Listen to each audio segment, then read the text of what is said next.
비트코인 FOMC 발표 나고 나서 더욱더 실망스럽습니다. 죄송합니다. 폭락 시나리오가 나왔네요. 비트코인 급등 그리고 급락. 오늘 영상에서 손실복구합니다.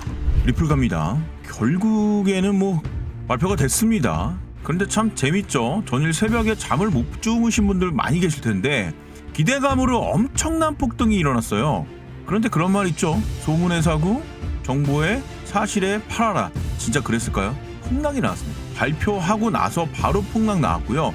지금 현재 그 폭락을 이어져서 매도 완전히 이탈까지 해버렸습니다. 이거는 숏 분위기거든요. 이제는 그러면 이게 앞으로 어떻게 될 건지, 이게 과연 반등의 어떤 여력이 있는 건지, 아니면 그냥 이대로 끝나 밑에 폭락을 할 건지. 지금 중요한 건 뭐냐, 이로 인해 가지고 아마 상승에 베팅하신 분들 정말 많으실 거예요. 왜? 금리 인하가 거의 결정이 되어졌기 때문에 분명히 급등이 나올 것이다. 그런데 발표 동시에 폭락이 나와버렸잖아요. 이렇게 시장을 예측하기 어렵다는 거죠. 특히 여러분들 아마 계좌 엄청난 손실이 있을 겁니다. 잠도 못 잤는데 손실까지 쳐맞으니 거의 멘붕 오는 거죠. 그러면 이러한 손실을 어떻게 하면 메꿀 수 있을지, 그러면 어느 자리에서 얘가 분명히 반등이 나오긴 나올 건데 그 저점 자리가 어딘지를 영상을 통해서 우리가 한번 찾아보는 시간을 갖도록 하겠습니다. 그리고 제 영상 계속 이야기 드리지만 단순하게 어떤 정보만을 위한 영상이 아니라고 그랬어요. 그리고 죄송한 얘기지만 저는 수익이 났습니다. 제가 갖고 있는 그 시그널을 가지고 매매하신 분들은 죄송한 얘기지만 수익 났어요. 영상 후반에 제가 진짜 매매하고 수익 내는 영상, 실전 영상까지 제가 팩트 체크로 지금 제가 보여드릴 겁니다. 이렇게 매매하는 겁니다. 죄송한 얘기지만 정부에서 발표하는 내용들, 어떤 경계 지표들, 이거랑 매매해서 쉽게 얘기하면 트레이딩해서 돈을 버는 거랑은 좀 달라요. 더 쉽게 얘기하면 죄송합니다. 제가 서울대를 무시하는 게 아니라 서울대 학생이 전부 다 부자가 되지는 않는다는 거죠. 물론 확률은 높지만 오히려 제 주변에는 운동하시고 공부 잘 못하신 분들이며 이런 분들이 돈 더 많이 벌고 있더라고요. 이유는 있습니다. 다르기 때문에. 그 다름이 저의 5년간의 매매를 도와준 바이앤셀 전략입니다. 바이를 할 때 바이는 상승입니다. 여기 보이시죠? 바이 나오니까 폭등, 셀이 나오니까 폭락, 바이 나오니까 폭등, 셀이 나오니까 폭락.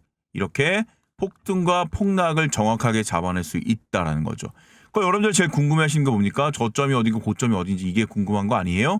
100% 정확하게 꼭지까지는 아니지만 이런 그 폭등이 나왔을 때 반드시 잡아내고요. 이런 폭락이 나왔을 때 반드시 잡아낸다는 거예요. 이게 여러분들의 계좌를 지키고 수익을 실현할 수 있는 방법입니다. 조금 이따가 말씀드렸지만 팩트 체크까지 보여드릴 거고요. 이 매매법 세팅은 파인 에디터에 있죠? 거기다가 요거 넣으시면 돼요. 이것도 적지 마시고 컨트롤 C, 컨트롤 V 그대로 해서 넣어주시면 됩니다. 됐죠? 영상 후반에 말씀드릴게요. 그런데 일상이 너무 바빠. 와 미치겠다. 진짜 너무 바쁘다. 이러신 분들은요. 화면에 보이시는 팝업창 보이실 겁니다. 제 영상의 고정 댓글인데 거기에 파란색 주소창 클릭! 되셨죠? 거기서 딱딱딱 클릭하셔서 신청하시면 빠르게 제가 안내를 드리도록 하죠. 나머지 분들은 시간이 좀 있는 걸로 알고 우리 또 한번 들어가 보도록 하겠습니다. 우리의 계좌 손실 메꾸러 들어가 봅시다.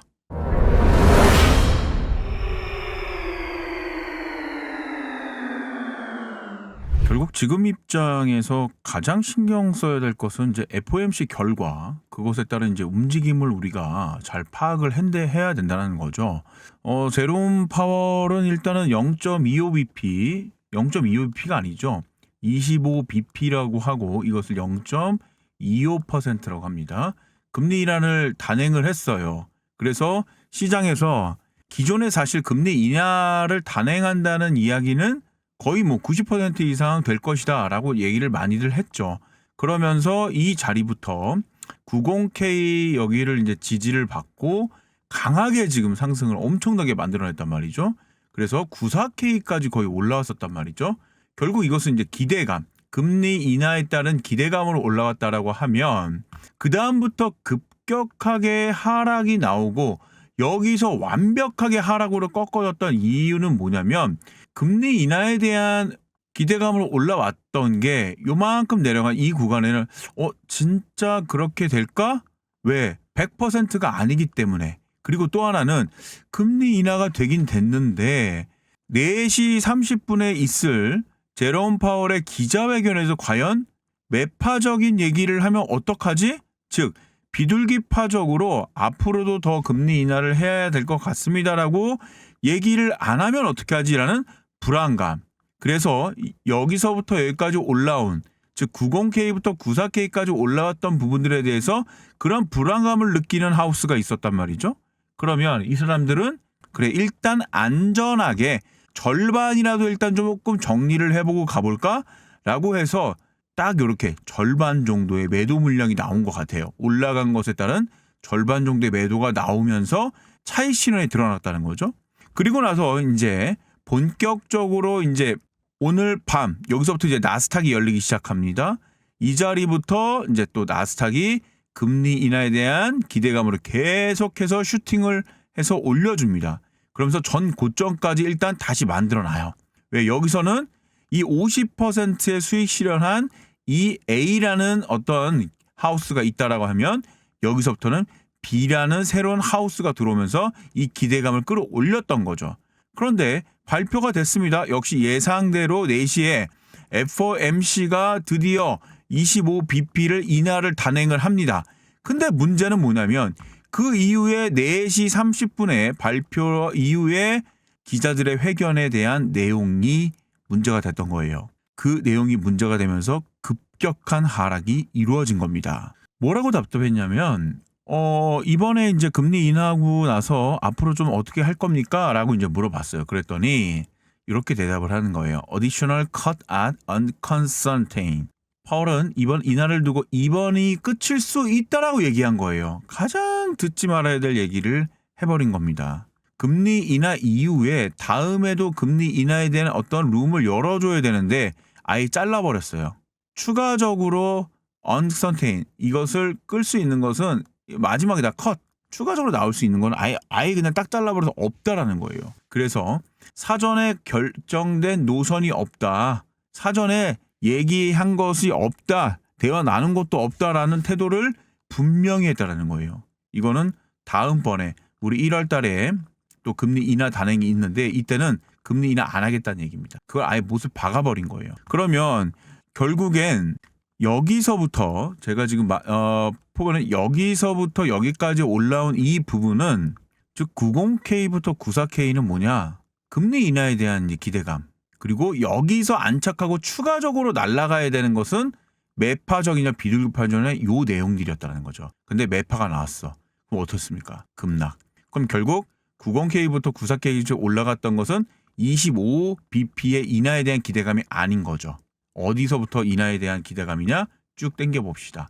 여기까지라고 봐야 되는 거예요. 얼마까지 가격대? 바로 84K까지 봐줘야 된다는 얘기입니다. 여기서부터 끌어올려서 여기까지 올려준 게 2단계로 올려준 건데 이거 4시간 봉으로 다시 바꿔보겠습니다.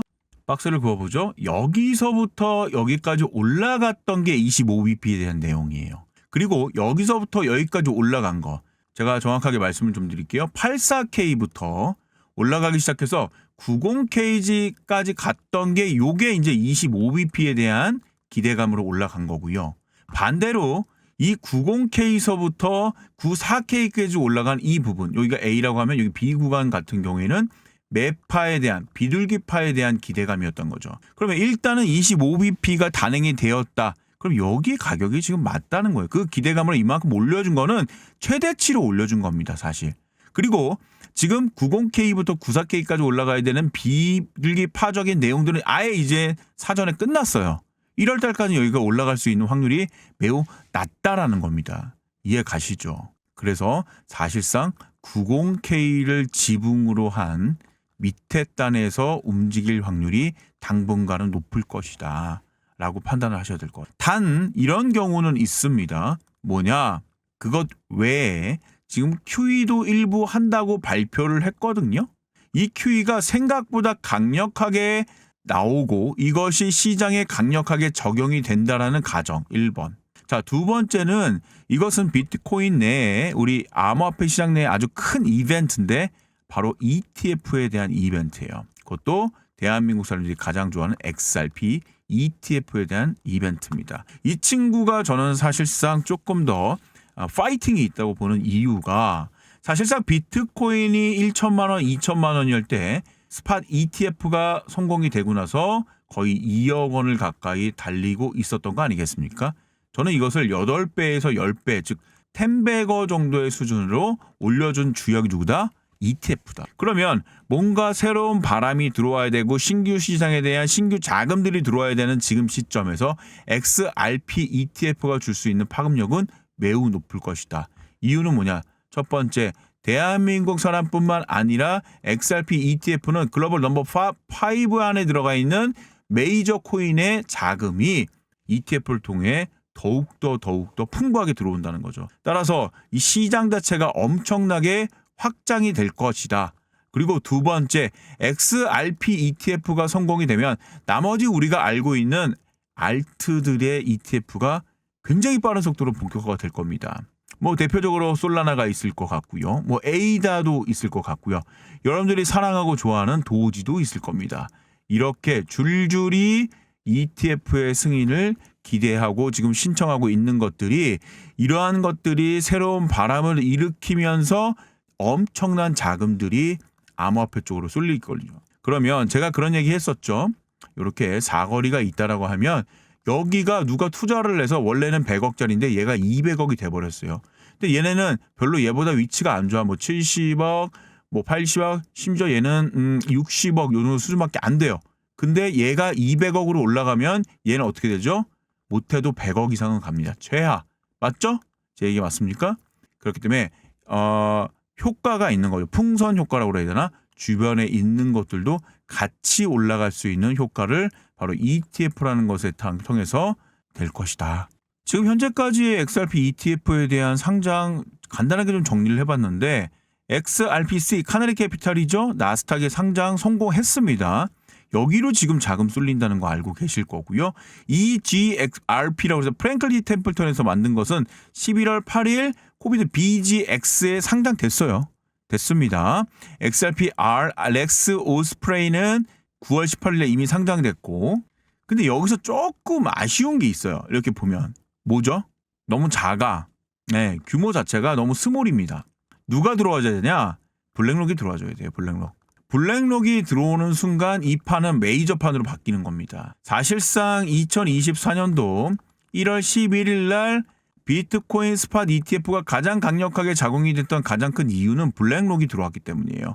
블랙록의 iShares ETF가 들어오면서 지금 활동을 하고 있기 때문에 엄청나게 강력하게 움직이는 겁니다. 여기 비트코인 현물 ETF 순이입, 유출입 이거 보시면 알겠지만 여기 그레이스케일이 만든 건 GBT 다시 조금 깨끗하게 좀 해볼게요. 자, 그레이스케일, IBIT, 피델리티, 아크 인베스트먼트, 비트와이즈 이 친구가 뭐라고 했습니까? 메이저라고 했어요. 특히 비트와이즈, IBIT의 블랙록.